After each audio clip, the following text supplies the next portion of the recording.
Hello everyone, welcome back to the channel. तो हम JEE Mains के मेमोरी बेस्ड पेपर सॉल्व कर रहे हैं और अभी हम 29 जनवरी की जो शिफ्ट 2 थी, इवनिंग शिफ्ट, उसका एनालिसिस देखने वाले हैं। उसके क्वेश्चंस के लिए देखने वाले हैं कौन से चैप्टर्स आए हैं, कैसे सॉल्व करना है। तो फर्स्ट क्वेश्चन अगर अपन यहाँ पर देखें, सबसे पहला तो ये प्रोबेबिलिटी का क्वेश्चन है हमारे पास और ये क्लास 12 से आया है और सिंपल क्वेश्चन है, बस थोड़ा सा इंक्लूजन एक्सक्लूजन देखना पड़ेगा। तो इसके अंदर 1 से 50 तक के नंबर्स हैं और पूछ रहा है one number is selected randomly, find the probability that the number is a multiple of 4 or 6 or 7।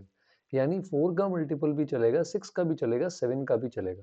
तो टोटल तो देखो हमारे पास 50 नंबर्स है, तो सैंपल स्पेस में 50 नंबर्स हैं जो डिनोमिनेटर में आ जाएंगे। अब 4 के अंदर कुछ ऑप्शंस होंगे, है ना, कुछ नंबर 6 से डिविजिबल वाले होंगे और कुछ हमारे पास 7 वाले होंगे। तो हमें ये सब चाहिए, 4 से डिविजिबल भी, 6 से भी, 7 भी। तो बेसिकली ये ऐसा हो गया बेटा अपने पास A union B union C type, 4 union 6 union 7। तो अपन इसके अंदर क्या करेंगे, पहले 4 से डिविजिबल वाले लेंगे सारे, है ना, फिर अपन 6 से डिविजिबल वाले लेंगे सारे, फिर 7 से डिविजिबल वाले सारे लेंगे, फिर 4 एंड 6 वाले अपन इसके अंदर से हटाएंगे, एक एक वाले ऐड करते हैं, दो दो वाले हटाते हैं, फिर तीन तीन वाले ऐड कर देते हैं। तो A union B union C वाला फॉर्मूला जो है वो अपन यहाँ पे लगाने की कोशिश करेंगे। 6 एंड 7 वाले हटा देंगे, 4 एंड 7 वाले हटा देंगे और फिर लास्ट के अंदर अपन ऐड कर देंगे 4 एंड 6 एंड 7 वाले। तो 4 से डिविजिबल 1 से 50 में कितने हो जाएंगे अपने पास, इसके केस के अंदर अगर अपन देखें तो टोटल हमारे पास 12 हो जाएंगे। उसके बाद फिर 6 से डिविजिबल हमारे पास टोटल 8 हो जाएंगे। 7 से डिविजिबल 7 7 जा 49 है, 7 हो जाएंगे। 4 एंड 6 का एलसीएम हमारे पास होता है 12, तो 12 से डिविजिबल हमारे पास 4 आ जाएंगे। 6 एंड 7 का एलसीएम 42, उसका एक नंबर आएगा। 4 और 7 का एलसीएम 28, उसका एक आएगा। 4 6 और 7 का एलसीएम 84 होता है बेटा, तो 1 से 50 में उसका एक भी नहीं आएगा। अब इसको सॉल्व करें तो 27 माइनस 6 ये आ जाएगा 21, तो आंसर हो जाएगा 21/50। तो simple A union B union C का कंसेप्ट था प्रोबेबिलिटी के अंदर एडिशन थ्योरम का। तो इजी क्वेश्चन है और अपन इसको आराम से अटेम्प्ट कर सकते हैं। सेकंड क्वेश्चन पर अब अपन आगे बढ़ते हैं। ये था हमारा प्रोबेबिलिटी का सवाल, इन्होंने भी सेम तरीके से किया है, A union B union C वाले तरीके से। सेकंड पे आते हैं। सेकंड भी जो क्वेश्चन अगर आप यहाँ पर देखेंगे तो 1 माइनस साइन 2x को अपन लिख सकते हैं, है ना।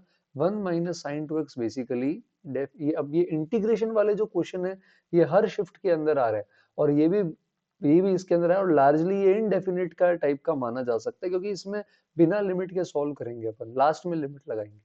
तो इसके अंदर क्या करते हैं, जो sine x minus cos x का होल स्क्वायर होता है ये बराबर होता है बेटा 1 माइनस साइन 2x के। बात समझ रहे हो आप मेरी।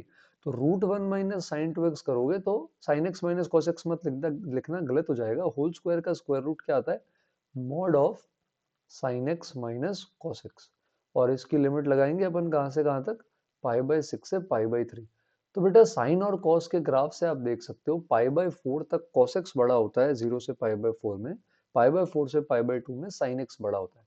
तो इसको अपन ब्रेक कर देंगे यहाँ पे, है ना। कैसे ब्रेक करेंगे, π/6 से लेकर के π/3 तक, π/4 तक, यहाँ तक तो sine x minus cos x का जब मोड खोलेंगे तो कॉस एक्स पहले आएगा और साइन एक्स बाद में आ जाएगा, उल्टा हो जाएगा साइन चेंज। और π/4 से लेकर के π/3 तक जब आप जाएंगे तो उसके केस में साइन एक्स पहले और कॉस एक्स बाद में। अब आपको साइन एक्स का इंटीग्रेशन कॉस एक्स का इंटीग्रेशन आता है, उसके बाद आप लिमिट पुट कर सकते हैं। तो ये भी बड़ा ही इजी क्वेश्चन है, अगर आपको ट्रिग्नोमेट्री की आइडेंटिटी याद है और अगर आपने इस तरह का क्वेश्चन की प्रैक्टिस करी है तो आप बड़ी आसानी से इसको सॉल्व कर सकते थे, है ना। इन्होंने भी यहाँ पर वही किया है, होल स्क्वायर ओपन किया है, फिर अलग अलग इंटरवल्स के अंदर इसको मॉड को खोला है और फिर वैल्यू निकाली। तो सिंपल थे पहले दोनों क्वेश्चन। थर्ड वाला रिलेशंस का है। तो डिस्कशन में भी ये बात करी थी, हर शिफ्ट में बोल रहा हूँ, आगे भी बोलूंगा। यहाँ पर मैथमेटिकल रीजनिंग नहीं है, तो स्टैटिस्टिक्स के साथ एक क्वेश्चन रिलेशंस का ऑलमोस्ट हर शिफ्ट के अंदर आ रहा है। अब 1 2 3 4 में बोल रहा है minimum number of element add करके इक्विवेलेंस बनाओ अगर 1 3 और 1 2 ऑलरेडी है। तो बेटा 1 3 इसके अंदर है, 1 2 भी इसके अंदर है, तो हमें इसे रिफ्लेक्सिव सिमेट्रिक ट्रांजिटिव बनाना है। तो रिफ्लेक्सिव के लिए, क्योंकि 1 2 3 4 से 1 2 3 4 है, तो रिफ्लेक्सिव के लिए 1 1 चाहिए, है ना, और 2 2 चाहिए, 3 3 चाहिए, 4 4 चाहिए, है ना। चार तो यही हो गए हमारे पास। अब सिमेट्रिक के लिए देखो बेटा 1 3 है, तो 3 1 ले लो, है ना। 1 2 है तो 2 1 ले लेते, ये कर सकते हैं अपन। अब अपन यहाँ से ट्रांजिटिव बनाने की कोशिश कर सकते हैं। किस तरह से अपन इसको ट्रांजिटिव बनाएं? तो अभी तक अपन ने दो तो ऑलरेडी पहले से थे, है ना। इन्होंने बोला minimum number of elements added, तो अपन से पूछ रहा है कि अपन इसके अंदर क्या ऐड करें कि ये कैसा रिलेशन बन जाए। इसके केस के अंदर ऐसा रिलेशन बनाना है कि ये एक तरह से इक्विवेलेंस रिलेशन बन जाए। तो अब देखते हैं ट्रांजिटिव के लिए क्या चाहिए। जैसे 1 2 है, 2 1 है, तो ए बी और बी सी होता है तो ए सी चाहिए। तो यहाँ पर इसके केस के अंदर 1 1 चाहिए, पर 1 1 ऑलरेडी है। 1 3 3 1 के लिए भी 1 1 चाहिए। 3 1 1 3 हो बेटा तो भी 1 1 चाहिए। एक चीज यहाँ पर अभी तक नहीं आई, 3 1 है, 1 2 है। तो अगर आपके पास 3 1 है, अगर आपके पास 1 2 है, तो इक्विवेलेंस के लिए आपके पास ट्रांजिटिव बनाने के लिए 3 2 भी होना चाहिए। और बट नेचुरल है 3 2 है, तो सिमेट्रिक बनाने के लिए 2 3 भी आपको लेकर आना पड़ेगा। तो ये दोनों तो पहले से पढ़े थे।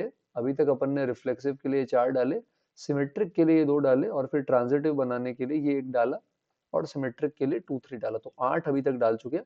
और कोई रिलेशन अगर अपन देखें, जैसे 3 2 और 2 1 है, तो 3 1 चाहिए, वो ऑलरेडी पड़ा है ना। और 2 3 2 3 1 के लिए भी 2 1 चाहिए, वो भी ऑलरेडी पड़ा है। तो अब मेरे ख्याल में और कोई एक्स्ट्रा दिख नहीं रहा है। आपको दिख रहा है तो आप कमेंट में जरूर बताएं। तो 4 ये और 4 ये, टोटल 8 हमें मिनिमम नंबर ऑफ एलिमेंट्स डालने पड़ेंगे, ताकि ये रिफ्लेक्सिव, सिमेट्रिक, ट्रांजिटिव तीनों होके एक इक्विवेलेंस रिलेशन बन जाए। तो ये भी सिंपल क्वेश्चन था, और ऐसा सेम क्वेश्चन 2 क्वेश्चन आ चुके हैं जेई के 23 में, जनवरी अटेम्प्ट में, मींस। फोर्थ क्वेश्चन पर आते हैं। फोर्थ के अंदर L N A, L N B, L N C AP में। तो प्रॉपर्टी होती है बेटा, जीपी का लॉग हमेशा एपी में आता है। टर्म्स जीपी में है तो लॉग लेने पे एपी में आएंगे।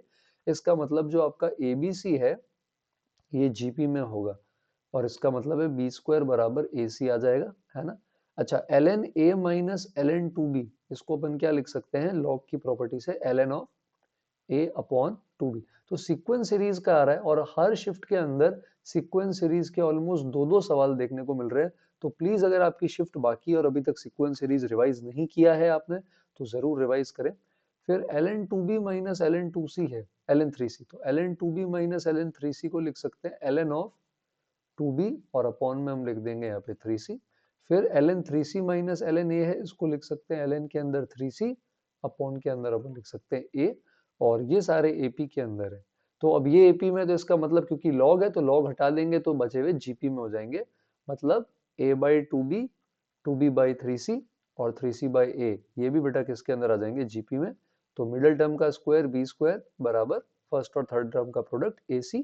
तो जीपी की प्रॉपर्टी यहाँ पे लगा देंगे, और इसको भी अपन यहाँ पे अब मल्टीप्लाई कर देंगे, तो ए और ए कैंसिल हो जाएगा, है ना। तो ये आ जाएगा three C by two B. तो अब आप यहाँ से क्रॉस मल्टीप्लाई करेंगे बेटा, तो देखेंगे 8b क्यूब बराबर 27c क्यूब। तो 2b बराबर 3c आ चुका है। इनको आप k मान लें, क्योंकि लास्ट में abc का रेशियो चाहिए।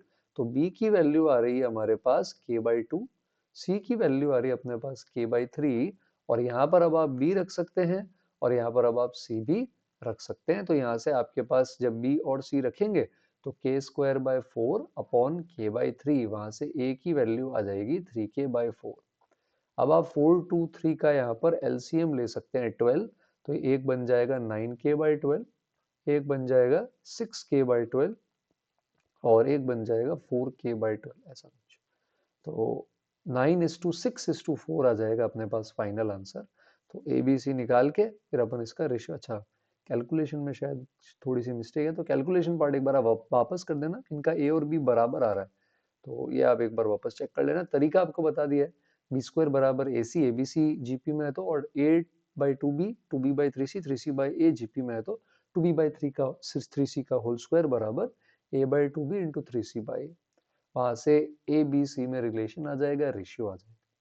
तो सिंपल सिंपल क्वेश्चन है ना। अभी तक तो 1 2 3 4, मतलब ऐसे क्वेश्चन लग रहे हैं बेटा सिंपल। अगर एग्जैक्ट वर्ड नहीं यूज करूं तो मैं ऐसा बोलूं कि ऐसे क्वेश्चन लग रहे हैं जो आपने कहीं ना कहीं प्रैक्टिस करी है जरूर, क्लास में, होमवर्क में, है ना, किसी मटेरियल में। अच्छा, ये इसकी यूलर फॉर्म बता रखी है इन्होंने, कॉम्प्लेक्स। कॉम्प्लेक्स के भी क्वेश्चन कंसिस्टेंटली आ रहे हैं, एक दो 11th क्लास से। तो आर्ग्यूमेंट ऑफ z हमारा थीटा है। अब इसके केस के अंदर ये बोल रहा है कि आप बताओ इसकी पोलर फॉर्म क्या होगी। तो सबसे पहले तो अपन मॉड की बात कर लेते हैं। मॉड के अंदर क्या करते हैं अपन, x का स्क्वायर प्लस y का स्क्वायर। तो ये कुछ ऐसा बन जाएगा बेटा, ये बन जाएगा 4 सेक स्क्वायर 5 पाई बाय 8, है ना। तो ये बन जाएगा 4 सेक स्क्वायर 5। अब जब बेटा रूट लेते हैं ना तो मॉड लगता है, ठीक है। तो अब ये 5 पाई बाय 8 आप जानो ये इंपॉर्टेंट है, ये 4 पाई बाय 8 से बड़ा है, तो ये सेकंड क्वाड्रेंट में आ रहा है ना। सेकंड क्वाड्रेंट में क्या होता है ना, tan नेगेटिव होता है, सेक भी नेगेटिव होता है। तो आप इसको मॉड का 2 सेक 5 पाई बाय 8 लिखोगे। अब आप इसको पाई माइनस थीटा से कर सकते हो, तो पाई माइनस 5 पाई बाय 8 करेंगे तो माइनस 2 सेक 3 पाई बाय 8 आ जाएगा। सेक 3 पाई बाय 8 पॉजिटिव है। अब मॉड हटेगा तो माइनस भी हट जाएगा। तो ये ट्रिकी क्वेश्चन था आपको कंफ्यूज करने के लिए, जिन्होंने मॉड नहीं लगाया उनका क्वेश्चन गया। तो ट्रिकी क्वेश्चन में डाल सकते हैं इसे, तो ये तो सही है। अब हालांकि एक ही ऑप्शन है तो मैं इसको टिक कर दूंगा, बट स्टिल हमें इसे सॉल्व करना चाहिए। तो अब यहाँ पर भी मैं क्या करूंगा, पहले इसे कन्वर्ट कर दूंगा, है ना। तो अपन इसे कन्वर्ट करें तो ये बन जाएगा tan 90 माइनस थीटा कर देते हैं, या पाई माइनस थीटा कर दो, तो tan pi minus theta is minus tan theta, तो ये प्लस बन जाएगा ऐसा। अब इसके केस के अंदर x भी पॉजिटिव है, y भी पॉजिटिव है, तो tan थीटा अगर निकालेंगे तो डायरेक्टली y बाय x आ जाएगा। इनको डिवाइड करेंगे बेटा तो tan थीटा आ रहा है tan 3 पाई बाय 8। तो बहुत सिंपल क्वेश्चन था, बस अगर क्वाड्रेंट और साइन सही से देखा है तो मॉड और आर्ग्यूमेंट दोनों ही आ जाएंगे। तो ये हमारा फिफ्थ वाला क्वेश्चन था, है ना। आगे बढ़ते हैं फिफ्थ से, कॉम्प्लेक्स नंबर का इजी सवाल था। सिक्स्थ वाला देखने की कोशिश करते हैं, और इंक्रीजिंग डिक्रीजिंग फंक्शन का क्वेश्चन है, तो एओडी से भी एक एक क्वेश्चन देखने को मिल रहा है इस बार। तो इसके अंदर सिंपली इंक्रीजिंग डिक्रीजिंग के लिए क्या करते हैं अपन, यहाँ पे डिफरेंशिएशन कर लेते हैं। तो डिफरेंशिएशन अगर करें, अच्छा ये डिसकंटिन्यूअस है, डिनोमिनेटर का फैक्टराइजेशन है x minus eight X plus two, थोड़ा केयरफुल रहें इसमें। तो -2 पे और 8 पे ये ओपन रहेगा, डिसकंटिन्यूअस है। अच्छा डिफरेंशिएशन करते हैं u बाई वी से, तो u dash into V, minus के अंदर आ जाएगा v डैश इंटू यू, और अपॉन में वी स्क्वायर। नीचे तो पॉजिटिव ही है, ऊपर वाले का अगर अपन ब्रैकेट खोलेंगे तो x square minus 2x square आएगा, फिर माइनस का 6x प्लस 6x आएगा, और माइनस का 16 हमारे पास यहाँ पर आ रहा है, और नीचे होल स्क्वायर है। तो ये वाला जो पार्ट आ रहा है ये हमेशा, नीचे तो पॉजिटिव है, ऊपर वाला पार्ट हमेशा कैसा आ रहा है, नेगेटिव। तो हर छोटे छोटे इंटरवल में ये क्या करेगा, डिक्रीज करेगा। पर आप ऑल रियल नंबर्स के अंदर डिक्रीजिंग नहीं बोल सकते इसको, है ना, क्योंकि ये यहाँ पे डिसकंटिन्यूअस है। तो अगर मैं आपको प्रॉपर ग्राफ बनाकर बताऊं, है ना, इसके केस के अंदर, तो अपन इसका प्रॉपर ग्राफ बना सकते हैं, है ना। जैसे मान लो ये वाई एक्सिस है, ये एक्स एक्सिस है ना। जीरो पर जीरो होगा न्यूमरेटर यहाँ पे, और -2 और 8 पे एसिम्टोट्स आएंगे, क्योंकि वहां पर डिनोमिनेटर क्या आ रहा है, जीरो। तो ये कुछ इस तरह से एसिम्टोट्स आ जाएंगे यहाँ पे। अब ये करेगा तो डिक्रीज, है ना। तो अगर आप यहाँ पे ग्राफ बना के देखना चाहोगे तो आप देखोगे कि जैसे इसके केस के अंदर इधर ये पॉजिटिव होगा, नेगेटिव होगा, पॉजिटिव होगा, नेगेटिव होगा, तो ये यहाँ से आएगा और डिक्रीज करेगा, इन्फिनिटी पे वैल्यू टेंडिंग टू जीरो चली जाएगी।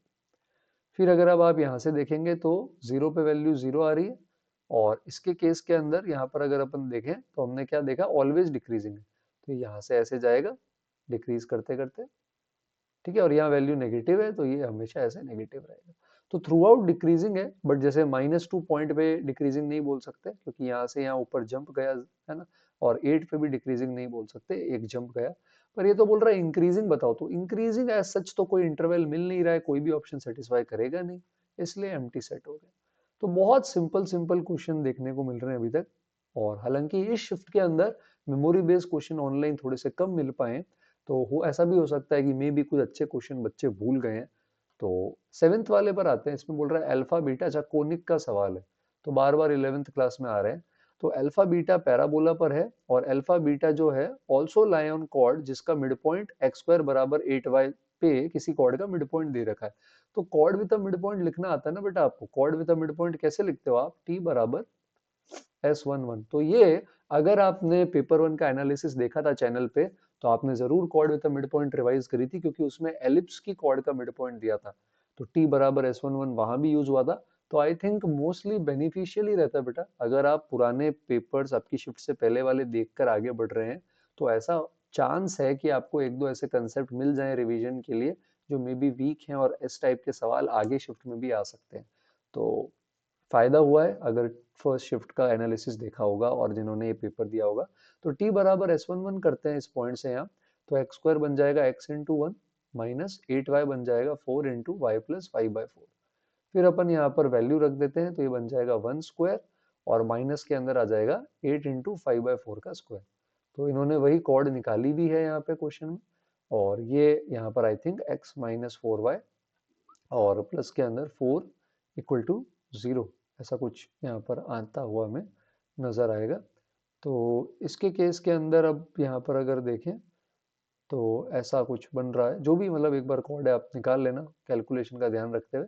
जो भी कॉर्ड आएगी अल्फा कॉमा बीटा जो होगा आपका, वो पैराबोला के ऊपर भी लाई कर रहा है वाई स्क्वायर बराबर 4x में, और वो जो आपकी यहाँ पर कॉर्ड आएगी है ना, कैलकुलेशन आप वापस कर लेना, इसके ऊपर भी लाई कर रहा है। तो यहाँ से आप क्या कर सकते हैं बेटा, अल्फा बीटा निकाल सकते हैं और वहां से ये वैल्यू निकाल सकते हैं। तो बहुत ही लड्डू सा सवाल था क्लास 11th का कोनिक्स का, और डेफिनेटली आई थिंक ये +4 जरूर आए होंगे जो भी थोड़ा सा भी कोऑर्डिनेट पढ़ के गए हैं उनके लिए।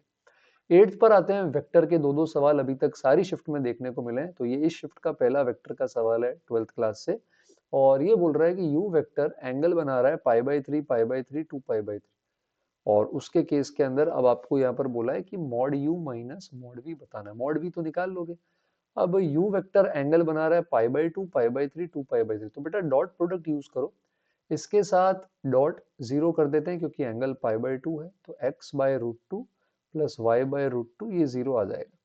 तो एक रिलेशन आ गया अपने पास x प्लस वाई बराबर जीरो। तो अब मैं यहाँ पे y को माइनस एक्स लिख देता हूँ, तो अब मैं अपना वेक्टर एक्स आई कैप माइनस एक्स जे कैप प्लस जेड के कैप ले लूंगा। अब दो वेरिएबल है, अब इसके साथ ये π/3 एंगल बना रहा है, तो डॉट प्रोडक्ट लेते हैं x/√2 है ना। अच्छा, x इंटू 1/√2, इसका आई कैप तो है ही नहीं, तो x तो आएगा ही नहीं। फिर y जे कैप जो था जिसको माइनस एक्स जे कैप लिखा, उसका डॉट लेंगे तो माइनस x/√2 प्लस z/√2, ये डॉट प्रोडक्ट है, और ये किसके बराबर हो जाएगा, ये बराबर हो जाएगा मॉड यू। अच्छा, इसका मॉड है 1, तो इंटू 1, और एंगल हमारे पास है π/3 यानी इंटू हाफ। तो यहां से हमारे पास माइनस एक्स प्लस जेड की वैल्यू आ जाएगी √2 इंटू मॉड यू बाई 2, यानी मॉड यू बाय √2 ऐसा। और मॉड यू आप निकाल सकते हो, ये x square plus Z square का स्क्वायर रूट है। तो अगर आप थोड़ा सा लिखना चाहो, ये 2x² plus Z square by √2 बन जाएगा, हालांकि अभी मैं इसे एलिमिनेट कर दूंगा। फिर इसके साथ 2π/3 एंगल, तो इसके साथ आप डॉट ले सकते हैं, इसके साथ। अच्छा, यहाँ मैंने मिस्टेक कर दी, सॉरी, अपन इसको वापस करते हैं, मैंने देखा नहीं यहाँ पे के कैप था, तो x प्लस वाई नहीं आएगा, x प्लस जेड आएगा। तो x प्लस जेड जीरो है, यानी कि जो आपका z है ये z बराबर माइनस एक्स है ना, तो यहाँ पर y ही रहेगा है ना। और सेकंड वाले के अंदर तो ये एक्स आई कैप प्लस वाई जे कैप और माइनस एक्स के कैप लिख देते हैं। तो z की जगह अपन यहाँ पे क्या कर सकते हैं, माइनस एक्स लिख सकते हैं, तो ये y माइनस एक्स बन जाएगा, और मॉड के अंदर 2x² प्लस वाई स्क्वायर आएगा। तो थोड़ा केयरफुल रहना, गड़बड़ मत करना मेरी तरह। सेकंड वाले में डॉट लेंगे तो x प्लस वाई बाय √2 आ जाएगा, ये बन जाएगा आपके पास मॉड u है ना। इसके भी यूनिट वेक्टर है, और cos 2π/3 क्या होता है, ये होता है माइनस हाफ। तो अपन इन दोनों को डिवाइड कर सकते हैं बेटा, तो ऊपर y माइनस एक्स आ जाएगा, नीचे हमारे पास x प्लस वाई आ जाएगा। मॉड यू बाय √2 से माइनस का मॉड यू बाय 2 कट हो जाएगा और एक रिलेशन आ जाएगा। या आप यहाँ पर भी मॉड यू को क्या लिख सकते हैं, आप यहाँ पर भी इसको लिख सकते हैं 2x² प्लस वाई स्क्वायर। अब आप यहाँ पर स्क्वायरिंग करके, क्योंकि आपके पास दो इक्वेशन एक्स वाई में, आप यहाँ से x और y निकाल सकते हैं। एक बार एक्स वाई आ गया तो फिर आप u वेक्टर, और इसके केस के अंदर भी अच्छा यूनिट वेक्टर है, ये भी नहीं देखा मैंने, यूनिट वेक्टर है तो मॉड यू अपने आप 1 हो गया ना। तो अब ये तो बहुत आसान हो गया, x प्लस वाई बाय √2 बराबर माइनस हाफ यहाँ से आ रहा है, और y माइनस एक्स बराबर 1/√2 यहाँ से आ रहा है। तो यहाँ से बहुत सिंपल हो जाएगा, और अपन इसे आराम से सॉल्व करके एक्स वाई निकाल सकते हैं। उसके बाद u वेक्टर v वेक्टर दोनों मिल गया। तो बहुत बहुत सिंपल सिंपल सवाल पूछे जा रहे हैं अभी तक तो एटलीस्ट, और आई थिंक अगर आप पढ़ के गए हैं तो आपको दिक्कत नहीं आई होगी। अच्छा, नॉन कांस्टेंट जीपी का क्या मतलब होता है, टर्म सेम नहीं होंगे तो आर 1 नहीं हो सकता बेटा, ठीक है। फर्स्ट टर्म 1/8 है, तो a बराबर 1/8। Every term is arithmetic mean of next two, कोई भी टर्म अगले दो टर्म का अरिथमेटिक मीन है। मतलब जैसे a है, तो ये a AR और AR स्क्वायर का क्या हो जाएगा, अरिथमेटिक मीन। आगे भी चलता रहेगा यही सेम पैटर्न, कोई भी दो टर्म के लिए करोगे r सेम आएगा, a कट जाएगा, तो R square plus R minus 2 zero आ रहा है बेटा, है ना। तो आर की दो वैल्यू आएगी, एक आएगी 1 और एक -2, पर 1 तो लेना नहीं है तो आर हो गया -2। तो आर मिल गया बेटा, ए मिल गया है। अब 20 टर्म्स के सम में से 18 टर्म्स का सम हटाओगे तो 19th टर्म बचेगा और 28 टर्म बचेगा। 19 टर्म क्या होता है? ये होता है ए आर की पावर 19 माइनस 1, और 28 टर्म क्या होता है? ये होता है ए आर की पावर 20 माइनस 1। तो ये आ जाएगा 2 की पावर 19 माइनस 2 की पावर 20, ऐसा कुछ बन रहा है। कैलकुलेशन आप दोबारा से चेक कर सकते हैं और बता सकते हैं। इन्होंने क्या किया वो देख लेते हैं। तो इसके अंदर 9th पे थे हम, तो इन्होंने भी, अच्छा इन्होंने पूरा सम निकाल लिया है, पर भाई रिक्वायर्ड ही, अच्छा मैंने ए गलत ले लिया इसलिए मेरा मैच नहीं कर रहा। ये 1/8 था ना, मैंने यहाँ 2 ले लिया, तो यहाँ 1/8 आ जाएगा, इधर भी 1/8 आ जाएगा। तो 2 की पावर 18 में से 2 की पावर 19 हटाओगे तो माइनस का 2 की पावर 18 बचेगा और नीचे 1/8 है, तो ये आ जाएगा। इन्होंने सम निकाला, बेटा सम निकालने की जरूरत नहीं है। 20 टर्म्स के सम में से 18 का हटाओगे तो 19 और 28 टर्म ही बचेगा ना, तो उसकी जरूरत यहाँ पे नहीं थी। 10th पे आते हैं, तो 10th के अंदर स्टैटिस्टिक्स का सवाल है, हर शिफ्ट में एक तो आएगा ही आएगा, है ना। रिवीजन वीडियो भी डाला था इसके लिए, आपका नहीं देखा हो तो प्लीज देख लें चैनल पे। प्लेलिस्ट का लिंक वीडियो के अंदर होगा या डिस्क्रिप्शन में भी डाल रखा है। तो मीन ऑफ 5 ऑब्जर्वेशंस इज 24/5। तो 5 ऑब्जर्वेशंस का सम दे रखा होगा, है ना, और वेरिएंस दे रखा है, और मीन ऑफ 4 ऑब्जर्वेशन दे रखा है। तो 5th ऑब्जर्वेशन निकाल के उसको हटा के फिर वेरिएंस ऑफ 4 ऑब्जर्वेशन निकालना है। तो अपन क्या करते हैं बेटा, 5 ऑब्जर्वेशन है तो सिग्मा एक्स आई लेंगे 1 से 5 अपॉन में 5, ये बराबर आ रहा है 24/5। ठीक है, मेरी बात समझ रहे हो आप? तो 5 ऑब्जर्वेशन का सम पता है। इसी तरह 4 ऑब्जर्वेशन ले लें अपन, 1 से 4/4, इसका मीन 7/2 है बेटा, तो ये कट जाएगा, ऊपर जाएगा तो इंटू 2। तो 4 ऑब्जर्वेशन का सम हमारे पास 14 आ रहा है, 5 का 24। तो जो अनवांटेड ऑब्जर्वेशन है जिसको अपन हटाना चाहते हैं, ये हमारा 10 हो जाएगा, जिसको हमें हटाने की जरूरत है। ठीक है, तो अब वेरिएंस भी निकालना पड़ेगा। तो वेरिएंस कैसे निकालोगे, पहले 5 का वेरिएंस देखो, sigma x I square by 5 minus mean का होल स्क्वायर बराबर आ जाएगा वेरिएंस। बात समझ रहे हो? अब आप उधर भेज के इसको ऐड करेंगे, है ना। तो अगर अपन इसे ऐड करेंगे तो ये बन जाएगा आई थिंक 670, नहीं 770/25।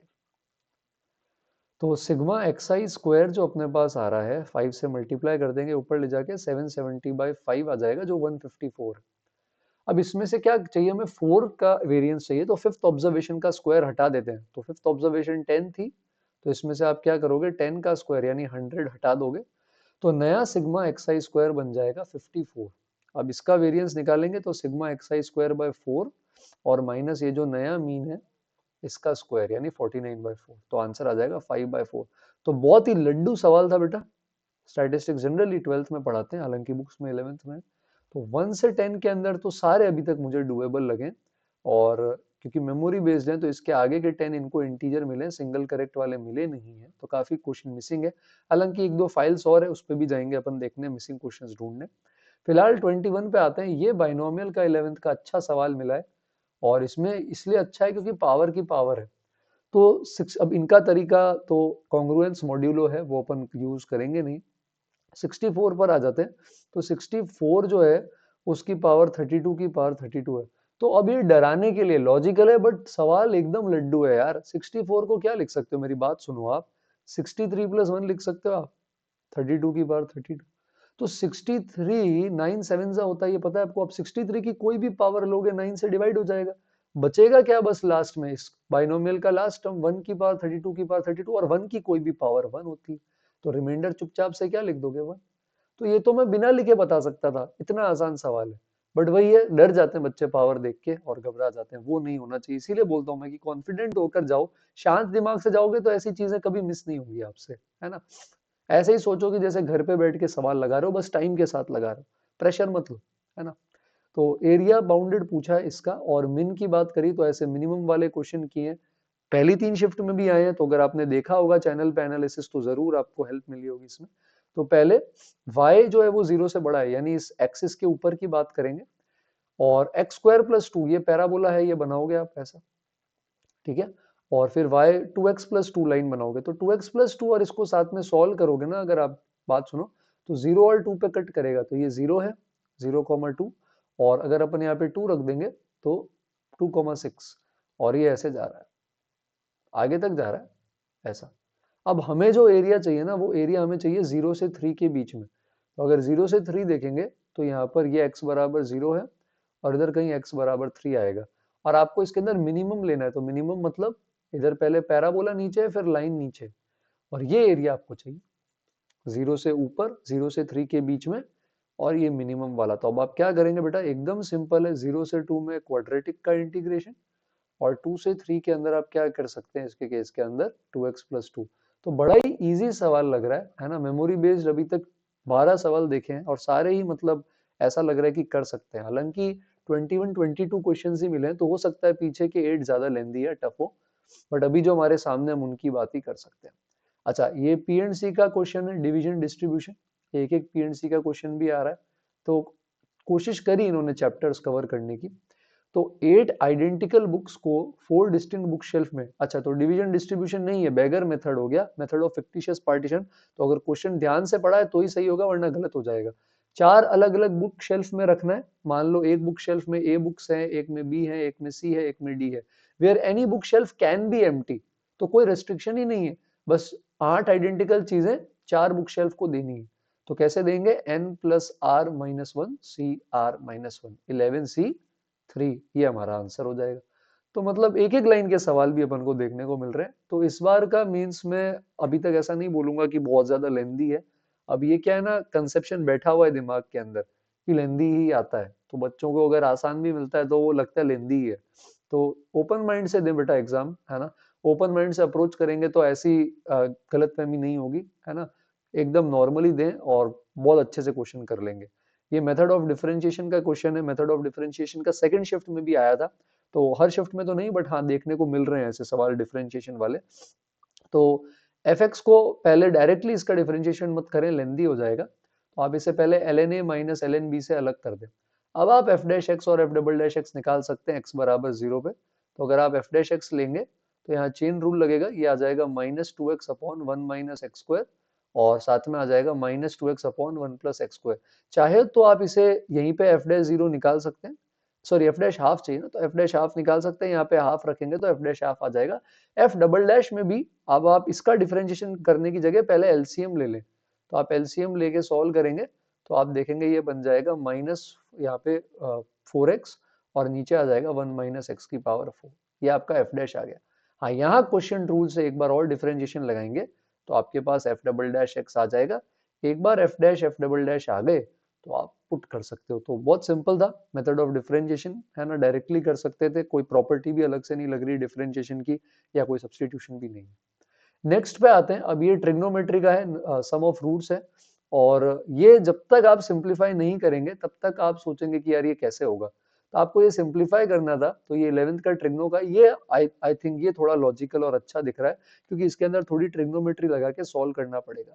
तो ऊपर और नीचे फैक्टर करने की कोशिश करते हैं, ऊपर cos 2x आ जाएगा और हमारे पास बचेगा 3 प्लस कॉस स्क्वायर 2x, है ना, और नीचे अगर अपन देखेंगे तो cos स्क्वायर x को a sin स्क्वायर x को b लें तो a cube minus B cube लगा सकते हैं, तो ये बनेगा cos square x minus sine square x, और फिर नीचे आ जाएगा cos x की पावर 4 प्लस साइन x की पावर 4, और साथ में प्लस का cos स्क्वायर x साइन स्क्वायर x।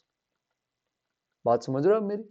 तो ये वाला पार्ट cos 2x भी cos square x minus sine square x होता है, वो चला जाएगा, है ना, और ऊपर अगर अपन देखेंगे तो 3 प्लस कॉस स्क्वायर 2x है ना, और नीचे वाले को अपन a plus B whole square, तो इसको अपन लिख देंगे cos square X plus sine square X का whole square minus 2 cos square X sine square X. Cos square X plus sine square X का होल स्क्वायर क्यों बनाया, क्योंकि वो 1 होता है।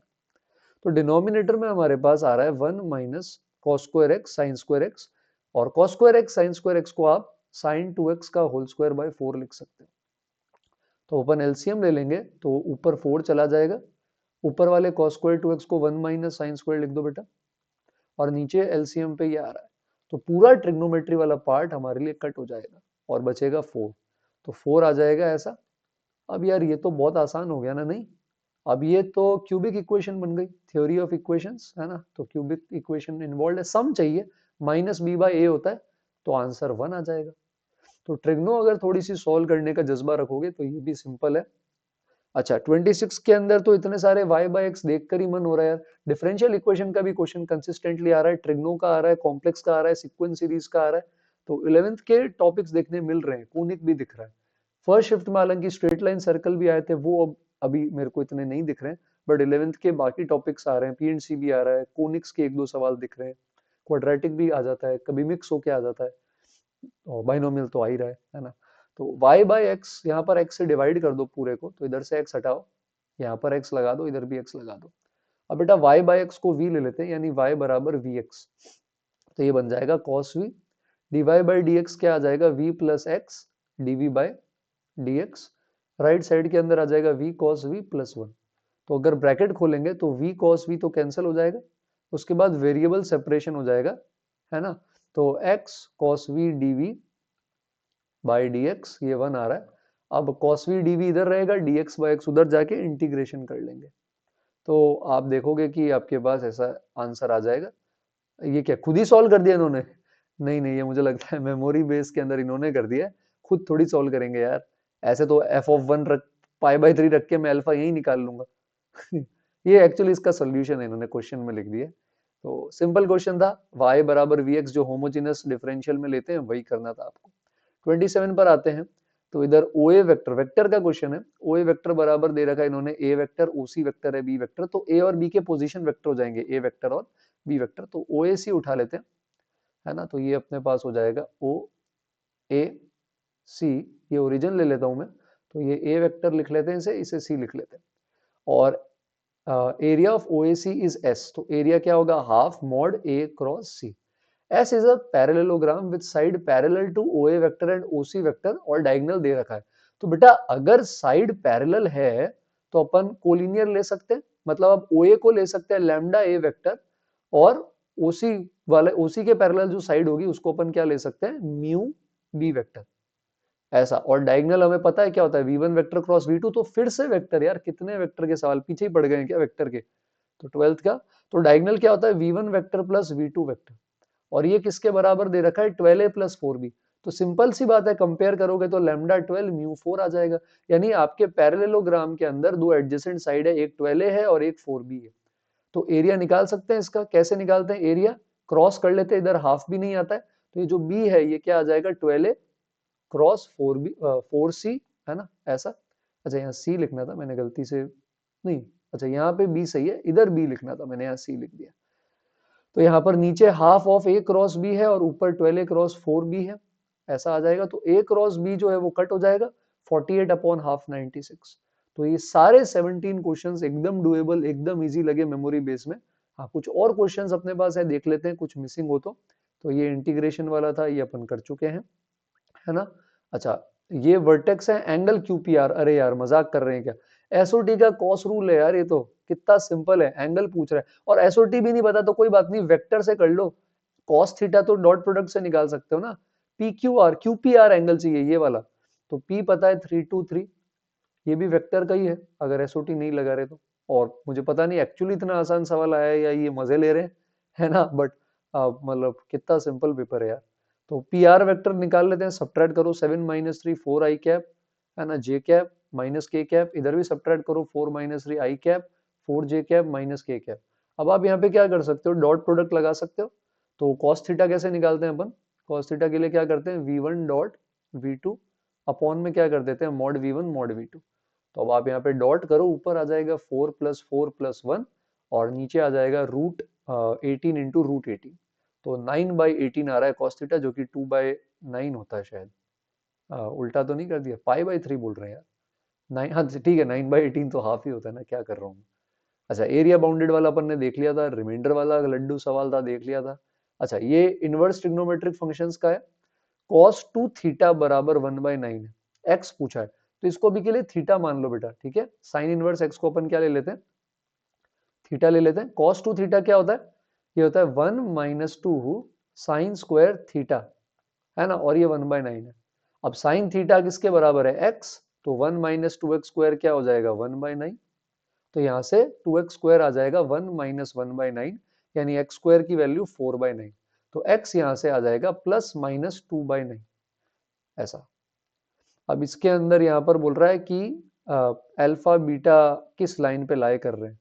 तो ऐसा अब अपने पास ये कुछ इस तरह से आ रहा है। अब हालांकि यहाँ पर इनको लिखना चाहिए था प्लस या माइनस, क्योंकि साइन थीटा 2/9 भी आ रहा है, माइनस 2/9 भी आ रहा है। तो m/n की जो वैल्यू आ रही है वो 2/9 भी हो रही है और -2/9 भी हो रही है। और क्वाड्रेटिक अपने पास है mx²। तो इनवर्स ट्रिग्नोमेट्रिक फंक्शंस के भी क्वेश्चंस आने लगे हैं, पिछले शिफ्ट में भी बताया था। तो एक क्वेश्चन उसका आ सकता है, ठीक है। mx² माइनस nx और माइनस m प्लस n। अब ये आई थिंक सही होना चाहिए, तो मैं n से डिवाइड कर देता हूँ। तो m/n x² minus x minus m/n plus 1। तो अब आप m/n की जगह 2/9 या -2/9 रख सकते हो। तो ये बन जाएगा 2x²/9। अगर 2/9 रख रहा हूँ तो -2/9 और -2/9, सॉरी x के अंदर तो माइनस x ही है, और -2/9 प्लस 1 हो रहा है 7/9। तो आप यहाँ से अल्फा बीटा निकाल सकते हो। अल्फा बड़ी वाली वैल्यू है तो क्वाड्रेटिक के दोनों रूट्स निकाल सकते हैं, ठीक है। तो अच्छा, इनका 2/3 आ रहा है। मैंने रूट शायद गलत ले लिया, 2/9 नहीं 2/3, हाँ सॉरी, रूट गलत ले लिया। यहाँ पे 2 से कट करेंगे तो 4/9 का रूट प्लस माइनस 2/3 होगा। तो यहाँ पे प्लस माइनस 2/3 आएगा, है ना। -2/3 प्लस 1/3। तो ये थोड़ा सा अपन चेंज कर लेंगे, कैलकुलेशन अपन देखेंगे एक बार वापस। और +2/3 -2/3 दोनों लेंगे। अब इन्होंने -2/3 लिया है, अब क्यों लिया है वो तो यही जाने, उसी से आई थिंक रूट्स आ रहे हैं सिंपल।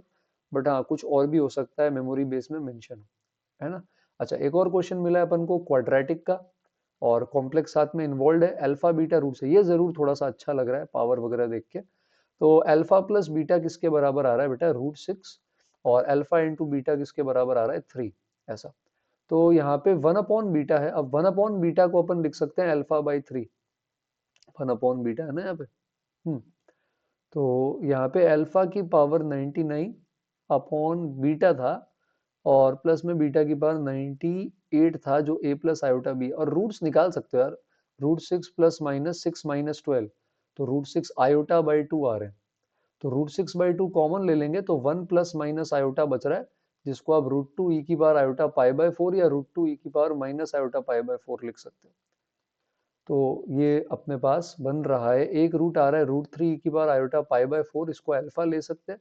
और एक आ रहा है अपने पास √3 e की power minus iota pi by 4, इसको बीटा ले सकते हैं। तो इनकी जरूरत नहीं है, कॉम्प्लेक्स ही लगा लो। अल्फा की पावर 99, ठीक है। तो ये कुछ ऐसा बन जाएगा, 99 पाई बाय 4। नीचे अपने पास आ रहा है √3 e की power minus iota pi by 4। तो √3 की पावर 98 और e की पावर आयोटा पाई बाय 4 ऊपर जाके ऐड हो जाएगा, तो 25 पाई बन जाएगा। e की पावर आयोटा 25 पाई, 24 पाई हटा दो तो ये e की पावर आयोटा पाई है, जो कि -1 होता है।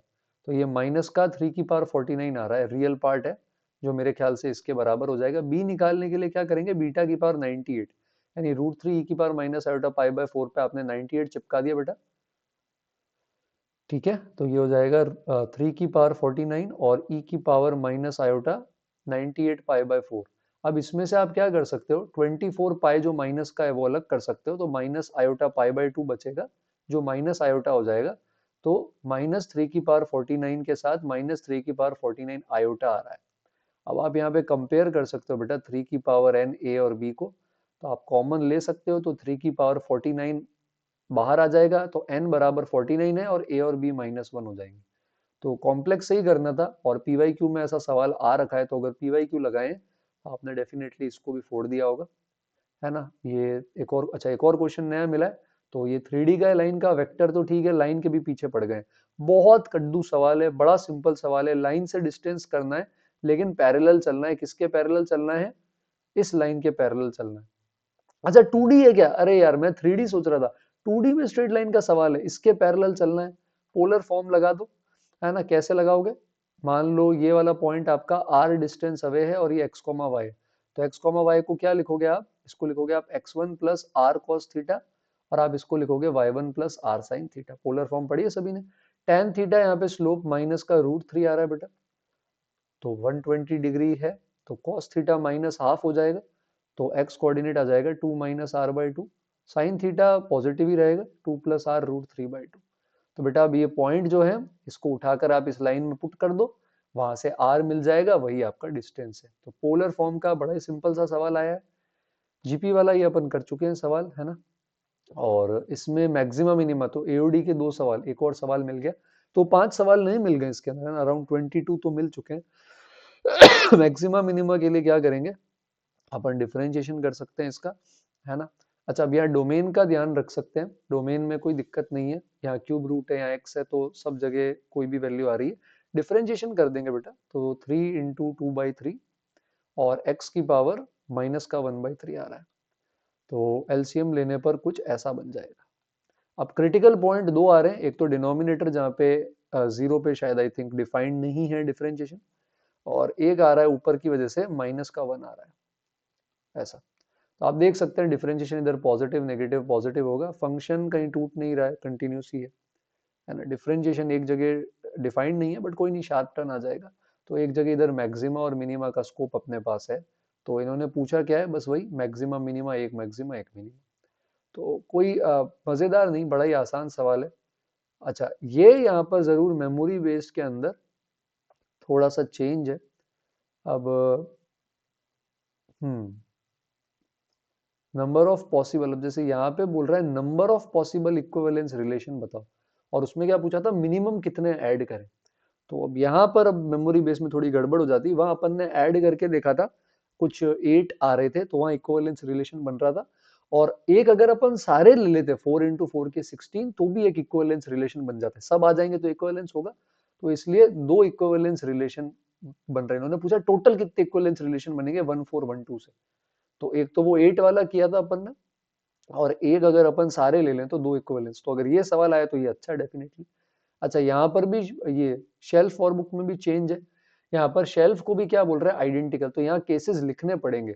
आइडेंटिकल चीजें आइडेंटिकल में बांटने के लिए आपको केसेस लिखने ही पड़ते हैं, कोई ऑप्शन नहीं होता। सारी बुक्स आइडेंटिकल है, शेल्फ भी आइडेंटिकल है, तो 5300 लूं या 0350 लूं, सेम बात है।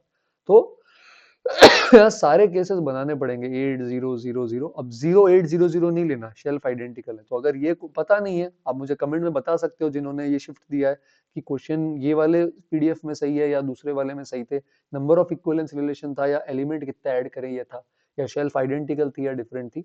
तो पहले आप दो दो वाले सारे ले लें, फिर आप तीन तीन वाले ले सकते हैं, 6110, 5210, ऐसे सारे लिस्ट बना। अगर ये क्वेश्चन आया तो एक्चुअली बहुत लेंदी है, एक भी केस छूटा तो गड़बड़ हो जाएगी। तो अगर ये पीएनसी का सवाल था तो फिर ये नहीं देना चाहिए था, बट कोई बात नहीं। प्रोबेबिलिटी का ये अपन देख चुके हैं।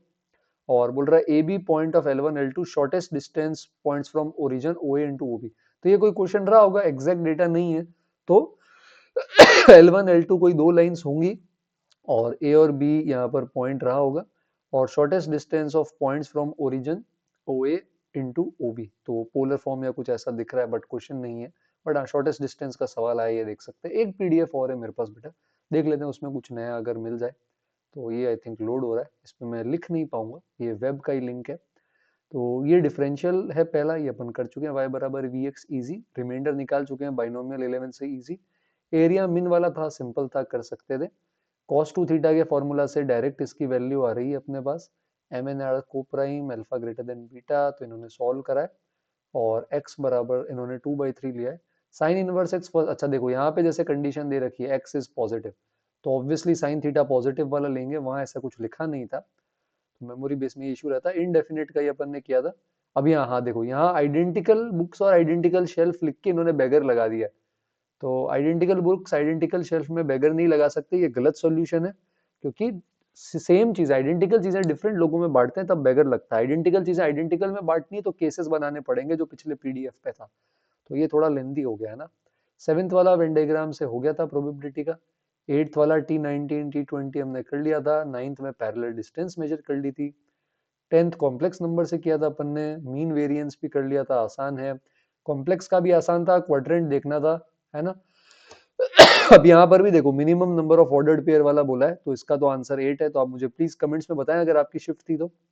14th भी जीपी का अपन ने कर लिया था, अपना आंसर सही था, देखो 9:6:4, वहाँ 994 गलत है। तो थोड़ा सा मेमोरी बेस्ड क्वेश्चन से केयरफुल रहना पड़ता है, इसीलिए मैं एनालिसिस पूरा लिखता हूँ, ताकि आपको हेल्प मिले, कुछ गलत नहीं देख लो आप। 15 में डिफरेंशिएशन अपन ने किया था, है ना। 16 के अंदर cos थीटा निकालना था, बड़ा ही सिंपल सवाल था। और 17 कोनिक का है, टी बराबर S11 पे अल्फा बीटा पुट किया था, तो टी बराबर S11 अच्छे से लगाना। फिर इंक्रीजिंग डिक्रीजिंग वाला अपन ने कर लिया था, डिक्रीजिंग आ रहा था फंक्शन और दो जगह टूट रहा था। 19th में एरिया कंपेयर करना था, 20 भी वेक्टर का था, cos थीटा से हो रहा था। 21 में अभी जस्ट निकाला था मैक्सिमा मिनिमा, है ना, तो मिनिमा मैक्सिमा के पॉइंट आ गए थे। तो अराउंड 22 क्वेश्चंस के अराउंड अपन ने अटेम्प्ट किए हैं, और कोई मिलेंगे तो मैं डाल दूंगा कम्युनिटी पोस्ट पे। तो आई होप आपको हेल्प मिली हो इससे, और जल्दी मिलेंगे वापस। आज 30th का पेपर है, तो ऑल द बेस्ट सभी को, जल्दी मिलेंगे 30th के सॉल्यूशन के साथ, रात को मिलेंगे, है ना।